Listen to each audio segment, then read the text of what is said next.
Tem um povo na Bíblia que eu admiro, o apóstolo Paulo pregando, esse povo chamado o povo bereano, o povo de Bereia. Quando Paulo abria as escrituras para pregar, para anunciar, a Bíblia diz que eles pegavam as escrituras e olhavam para ver se era verdade. Aí às vezes o que é que nós fazemos? Nós vamos para a internet, abrimos um vídeo e engolimos tudo que desce de lá para dentro. Não. Se não tem fundamentação bíblica, então eu preciso entender que eu tenho que ter calma. Então o conhecimento não é eu aceitar tudo que se fala. Conhecimento, aí nós fomos privados. E você sabe qual é a maior morte instituída na terra? É quando impedem você de ter acesso às revelações de Deus. É a maior morte, porque ela pode te levar para um caminho sem volta. Nós temos pessoas, queridos, que literalmente eram íntimos de Deus, tinham relacionamentos com Deus, mas começaram a ouvir ensinamentos de demônios, como o apóstolo Paulo escreve, e agora estão vivendo literalmente uma vida contrária à vontade de Deus. Demônios também têm ensinos. Nunca esqueça isso.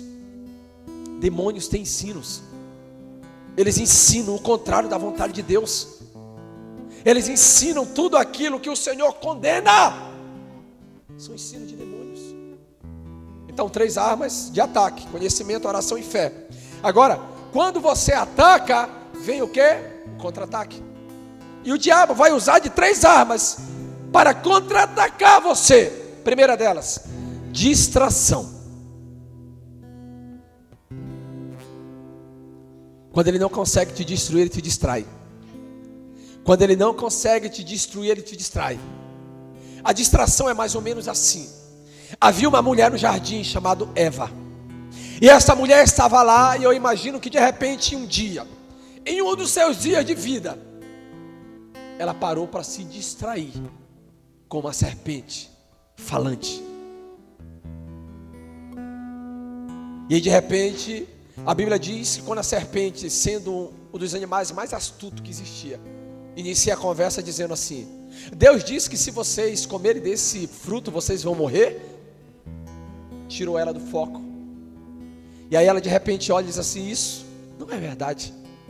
Vocês podem comer do que vocês quiserem, principalmente desse fruto, vocês não vão morrer. Aí a Bíblia diz que ela viu que aos seus olhos era agradável e também ela sentiu desejo por aquilo.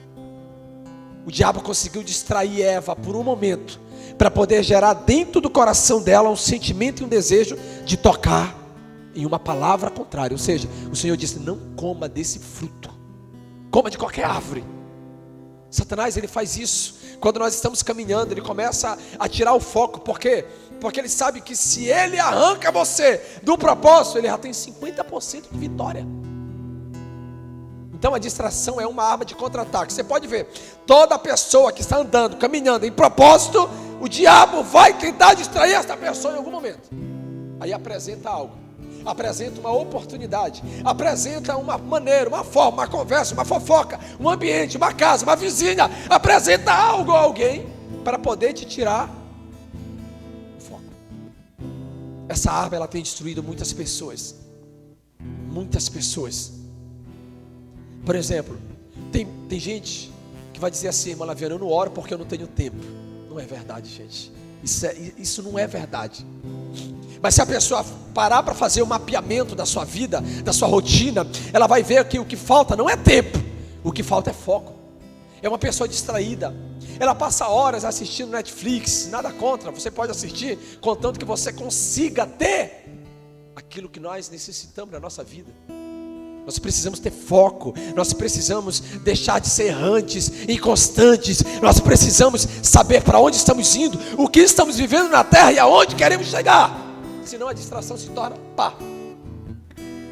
E aí a pessoa diz: eu não tenho tempo. Se eu tivesse tempo para orar, eu oraria, mas hoje meu tempo é muito corrido. Mas você vai ver, queridos, quando eu preciso fazer algo que não dá tempo durante o dia, geralmente eu acordo 1h30 mais cedo. O nosso horário de acordar em casa é 6h30, 6h40 da manhã, por causa do Matias para levar para a escola. Quando eu tenho algo para fazer que eu não consigo durante o dia, eu tenho que me acordar às 5 da manhã. É o preço. Mas você imagina, você vai dormir 3, 2, 4, tem que acordar. É o preço. Existe também um homem chamado Homem de Deus, em 1 Reis, capítulo de número 13, no versículo 9, a Bíblia diz que Deus envia aquele homem para ir até o rei e trazer revelações para ele de morte. Repreendeu o homem de Deus, aquele rei. E aí o Senhor deu 3 admoestações para aquele homem: não beberás água, não cumprimentarás ninguém e não comerás. Aí na sua volta, um profeta velho. Eu tenho muito receio e cuidado com esses profetas velhos que já foram rejeitados por Deus. E aí o profeta velho vai até o homem de Deus e diz assim: ei, vem para casa, fica lá. Aí o homem de Deus olha e diz assim: não.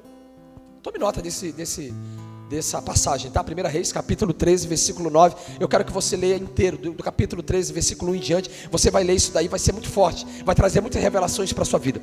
E aí o profeta olha e diz assim: fica lá em casa. Ele disse: não, o Senhor falou comigo e disse para não cumprimentar ninguém. Já caiu no erro. Para não cumprimentar ninguém, não beber água. Ele falou: não, eu sou profeta. E o Senhor falou comigo e disse para mim vir chamar você para ficar comigo. Aí o que o homem de Deus faz?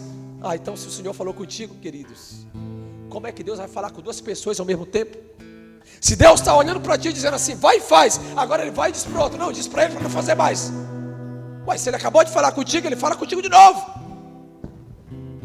E aí o homem de Deus vai e volta, vai para a casa do profeta velho.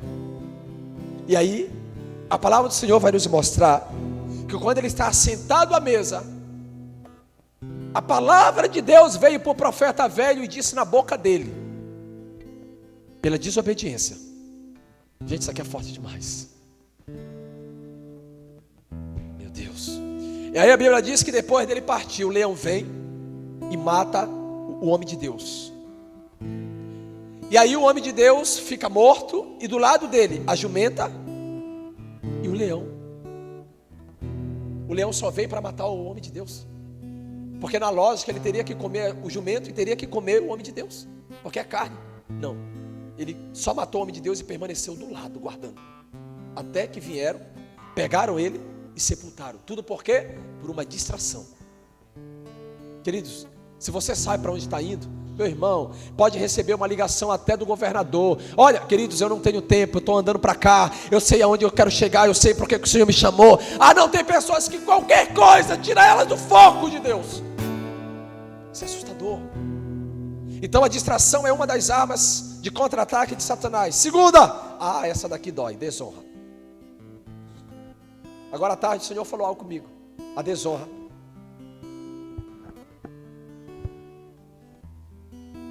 Ela é a morte mais ativa da terra no dia de hoje. É a desonra. E a desonra, ela começa desde pai e mãe, assim como Êxodo capítulo de número 20 diz: honra teu pai e tua mãe para que os teus dias se prolonguem na face da terra. Ou seja, a desonra, ela abrevia os dias. Então existe desonra para pais, para a liderança. Existe desonra para patrão. Queridos, toda vez que você vê, ou se você já passou por isso, eu já passei, eu já falei. Toda vez que você está desonrando o seu patrão, falando mal dele, você está desonrando. Cuidado. Então nós temos que entender que desonra é uma arma do diabo para leprar, para gerar lepra em muitas vidas. Por exemplo, Miriam desonrou o seu líder. Quem era o seu líder? Seu próprio irmão, Moisés. O que aconteceu? Ficou leprosa. Agora existe um nível de desonra que ele é muito perigoso. Por exemplo, para Miriam houve oração para tal coisa, onde o Senhor restaura a Miriam. Agora para Geazi não.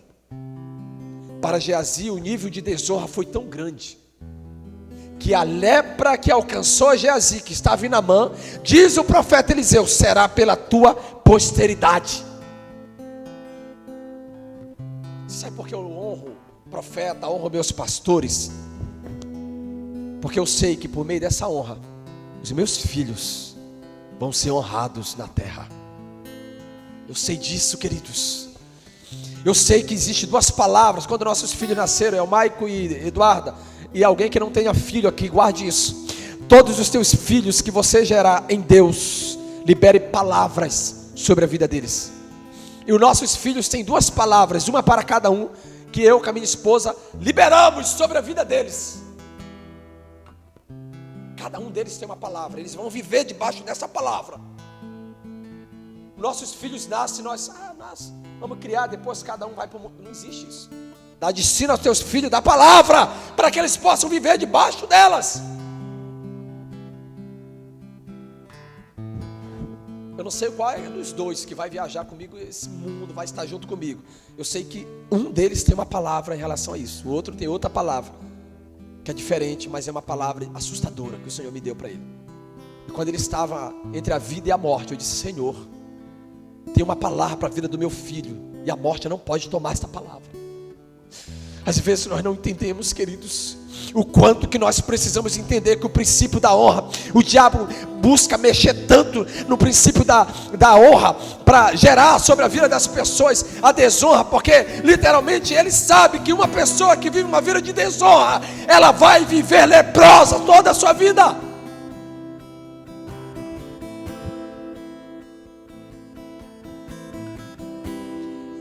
Geazi, em 2 Reis 5:20, recebe a lepra de Naamã. Em Números 12:9,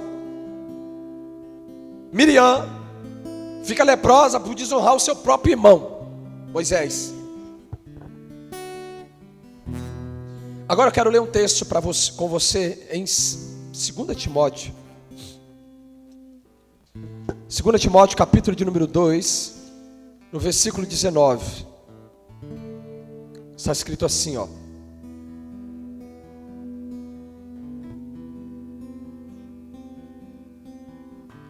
entretanto, o firme fundamento de Deus permanece, tendo este selo. Qual selo?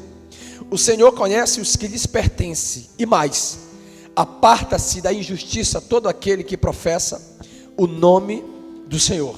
Ora, numa grande casa não há somente utensílios de ouro e de prata, há também de madeira e de barro, alguns para honra, outros, porém, para desonra. Assim, pois, se alguém a si mesmo se purificar destes erros, quais erros? Desonra. Meu Deus. Será utensílio para honra, santificado e útil ao seu possuidor. Quem? O Senhor. Estando preparado para toda boa obra. Aí agora ele começa no versículo 22 dizendo: foge outro sim das paixões da mocidade, segue a justiça, a fé, o amor e a paz com que os de coração puro invocam o Senhor.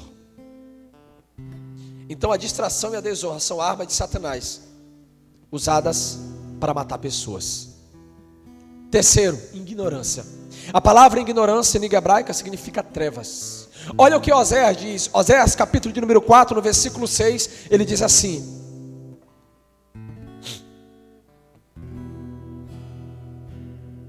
aleluia. Te amamos, Jesus. Nós te amamos. O Senhor é bom e a tua misericórdia nos alcançou.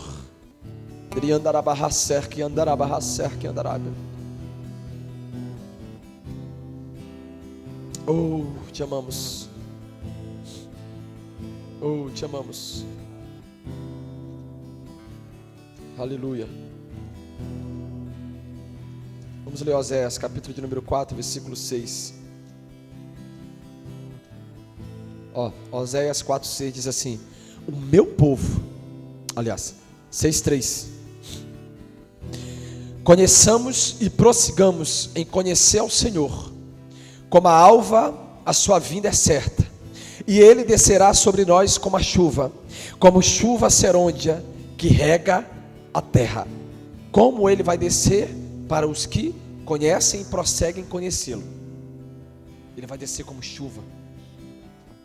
Quando nós não entendemos isso, nós começamos a viver em um estilo de vida tão triste, que a ignorância será mais ou menos assim: eu não creio em certas coisas, porque estou em trevas. Eu não creio que o Senhor pode fazer isso, porque estou em trevas. Aí nós começamos a voltar lá para o início da pregação, a sermos seletíveis. Eu não posso, eu tenho que entender tudo que está na palavra. E agora eu vou fazer um complemento a respeito do que o pastor Roberto falou. O que é pior, a lei ou a graça, ou seja, ou o que está em Mateus 5, aonde no Sermão do Monte o Senhor Jesus tem algo que é tão extenso a respeito das bem-aventuranças. O que é melhor de viver? A lei. Porque a lei tem 10 mandamentos: não matarás, não furtarás, não darás falso testemunho, honra teu pai e tua mãe. Não, é simples de seguir. Mas quando você vai para as bem-aventuranças, aí muda. Aí a Bíblia diz que aquele que desejar no seu coração já pecou. O que é mais fácil? É a lei. É a lei. Ou seja, nós precisamos parar para entender. A ignorância é a tentativa do diabo de tirar você do lugar onde Deus deseja que você avance. Por quê?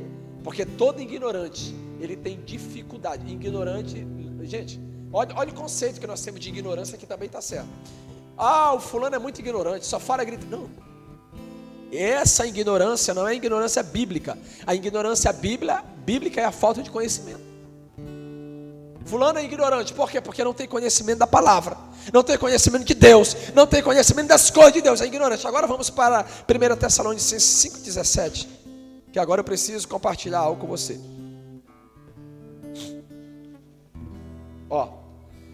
No versículo 17 diz assim, 1 Tessalonicenses 5,17: orai sem cessar, em tudo dai graça, porque essa é a vontade de Deus.